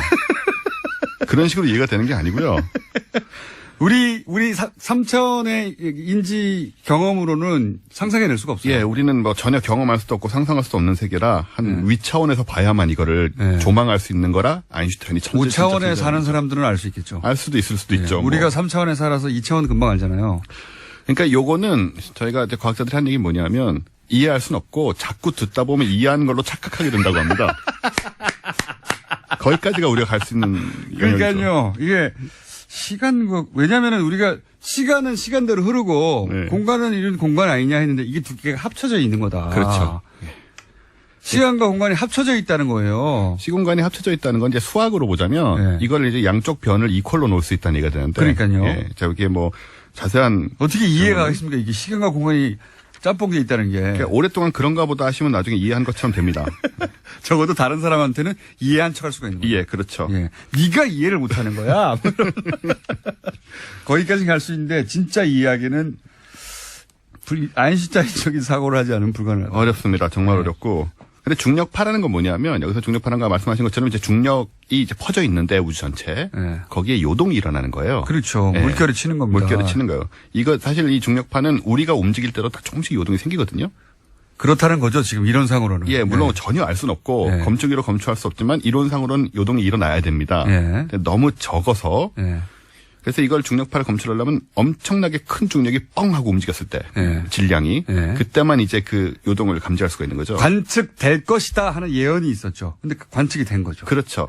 뭘로 관측을 했냐면 2015년 관측은 블랙홀 두 개가 충돌한 상황이었어요. 블랙홀 두 개가. 일단 말 자체부터 이런 일이 일어난다는 것 자체가 놀랍지만 심지어 13억 광년 떨어진 곳에 있는 블랙홀 태양 질량의 36배와 29배인 블랙홀 두 개가 부딪힌 순간에 0.15초 동안 중력이 파가 이제 뻗어나온 겁니다. 뻗어나온 걸 13억 년 후에 우리가 관측한 그렇죠. 거죠. 지금 그러니까 이런 규모의 이 상황이죠. 이건 뭐 사람 인생하고는 아무 상관이 없어요. 나 아인슈타인이 맞았다 이거예요. 그리고 그걸 관측해낸 사람이 누굽니까? 관측해낸 사람은 이번에 상세 받은 분은 세 분인데 킵손 교수라고 인터스텔라 때 자문이라고 이름 많이 나왔습니다. 네. 그랬던 것 같네요. 그리고 이제 라이너 바이스 MIT 명예교수, 베리 베리시 칼텍 명예교수 이렇게 세 분이 공동 수상을 하셨고. 그렇군요. 네, 킵손은 원래 이제 이론적으로 이게 있을 것이다. 아인슈타인의 이제 부분을 좀 자세하게 이렇게 소개를 한 분이고 나머지 분들은 검출하고 관련된 분들인데요. 이 검출도 어떻게 하냐면 길이 4km짜리 양쪽으로 4km짜리 양쪽으로 L자 모양으로 된 검출기가 있어요. 여기 이제 레이저 광선을 써가지고 계속 거울이 양쪽에 있거든요. 거울이 반사되는 그 레이저의 그 궤적이 왔다는 시간. 그렇죠. 궤적이 정확하게 생길 거 아니에요. 길이하고. 요게 아주 조금 흔들리는 순간을 잡아서 중력파가 거기서 지나가니까 닿았다. 네네. 지나갔다를 찾아낸 거구나. 근데 이게 쉬운 게 아닌 게 뭐냐면 옆에 뭐 트럭 지나고 사람 뛰어가고 그러잖아요. 그거 다 땅이 흔들리거든요. 그렇죠. 그걸 구분해야 되는 거니까. 다 구분해내야 되는 거니까 보통 정밀한 기계가 아닌데 요걸 미국에서 이제 두 개를 만들어 놓고 두 개가 이제 동시에 검출을 하는 이런 상황이었고. 근데 더 중요한 건 뭐냐면 제가 오늘 얘기 드리고 싶은 요지는 지금 2분밖에 남았는데 그 2년 후에 우리나라에서 또 8월 달에 뭘 관측했냐면 이게 인류 과학 역사상 초유의 일인데요. 이번엔 블랙홀이 아니고 중성자별 두 개가 부딪히는 거를 가지고 이 중력파를 검출했는데 중력파뿐만 아니고 이게 블랙홀은 안 보이니까 눈으로 안 보이잖아요. 그러니까 눈으로 보는 빛이 안 나와요. 그런 상황에서. 근데 중성자별은 부딪힐 때 눈으로 보는 빛이 나오고 감마선, X선 다 나오거든요. 이걸 한꺼번에 다 본 거예요. 최초로. 최초로. 우리 전문대에서. 우리 전문 연구진이. 예. 물론 이제 이런 기계를 쓴 거지만. 이분들은 왜 노벨상을 못 받았나요? 일단은 얼마 안 돼서 못 받았기도 했겠지만 아직. 예. 요거 밀어야 되겠네요. 그리고 문제는 이제 중력파 검출이란 거는 일단 있었던 거니까 거기에 대해서 훨씬 자세한 뭔가 오감 관측이란 말을 해요. 아하. 근데 이게 좀 이미 지났으니까. 일단 거기는 누가 먹었기 때문에 검출 자체는 예, 이쪽 바닥은 조금 좀 받기는 힘들어요. 새로 받기는. 아니 근데 저는 이런 뉴스를 볼 때마다 이거 다 돈 안 되는 겁니다. 근데 우리나라의 이 과학과 관련된 투자들은 항상 이걸 상업화를 했냐 못했냐 가지고 그렇죠. 따지는 게 많아요. 많죠. 이번에 우리 독자적으로 달 착륙하겠다고 로켓 개발하는 거 있거든요. 아시는 분은 아실 텐데 거기에 대해서 최근에 MBC가 이거 상업화 실패하고 있다. 달 착륙 로켓을 상업화 한다는 게 지금 어떻게 가능합니까 쉽게? 그리고 벌써 상업화 될 때도 아직 만들지도 못했거든요. 그러니까요. 그걸 자꾸 상업 논리로만 생각하는 것도 이 군사정권 시절의 얘기거든요. 진짜. 이거 다 돈 안 돼요. L차 4kg씩 만들어가지고 무슨 중력파를 검출한다고 우리가 돈이 됩니까? 과학에 대한 접근 자체가 아직도 원시적이에요. 우리가. 시대에 못 따라가고 있어요. 그렇습니다. 근데 학자들은 사실 열심히 하고 있기 때문에 좀 합리적이고 좀 긴 안목에서의 투자가 필요하다. 그런 얘기 드리고 싶어요. 원종우 씨였습니다. 저는 내일 다시 뵙겠습니다. 안녕!